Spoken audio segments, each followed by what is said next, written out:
نشاط الغدة الدرقية والصيام، الحرق العالي نعمة ولا خطر؟ في ناس كتير بتقول أنا عندي نشاط في الغدة والحرق عندي عالي، لكن الغريب إن رغم كده وزني بينزل بسرعة، بدوخ، قلبي بيدق أسرع وتعب مستمر. فالسؤال هنا، هل الصيام مع نشاط الغدة ممكن يساعد الجسم يهدى ولا ممكن يزود الإجهاد؟ وهل كل مريض نشاط غدة ينفع يصوم؟ قال الله تعالى: ولا تلقوا بأيديكم إلى التهلكة. الآية الكريمة بتذكرنا إن الإنسان مسؤول عن جسده، وإن العبادة ما ينفعش تتحول لسبب ضغط أو إنهاك. مريض نشاط الغدة جسمه أصلا في حالة استهلاك عالي للطاقة، والصيام من غير تنظيم ممكن يزود الإجهاد بدل ما يساعد، لأن زيادة نشاط الغدة بتخلي الجسم يستهلك الطاقة بسرعة، وأي نقص مفاجئ في الأكل أو السوائل ممكن يضغط على القلب أو الأعصاب.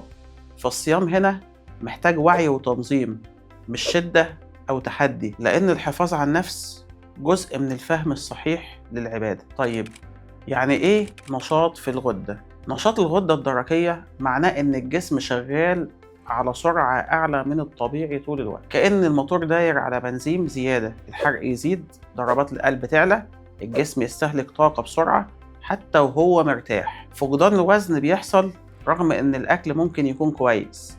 المشكلة إن السرعة دي مش مفيدة، لأنها تخلي الجسم يصرف أكتر من اللازم، فيظهر التعب والرعشة والنهجان وعدم التركيز. يعني الجسم بيحرق لكن بيتعب، ودي مش ميزة، ده استهلاك زيادة محتاج تنظيم. طيب، الصيام بيعمل إيه مع النشاط الزايد في الغدة الدرقية؟ في حالة نشاط الغدة الجسم أصلا شغال بسرعة زيادة وبيصرف طاقة أكتر من الطبيعي، فلو الصيام اتعمل صح مع فطار وسحور متوازنين الجسم ممكن يلاقي فرصة يهدى وينظم السرعة دي شوية. لكن لو الأكل قليل جدا أو المية ناقصة الجسم ما بيهداش، الجسم يستهلك أكتر، ضربات القلب بتعلى والإجهاد بيزيد، وساعتها الحرق يبقى استنزاف للطاقة مش تنظيم ليها، والتعب يظهر أسرع رغم إنك صايم. إمتى الصيام يكون آمن؟ لما تكون الحالة مستقرة ومفيش تسارع شديد في الأعراض، والعلاج منتظم في مواعيده، والفطار والسحور متوازنين وفيهم طاقة كفاية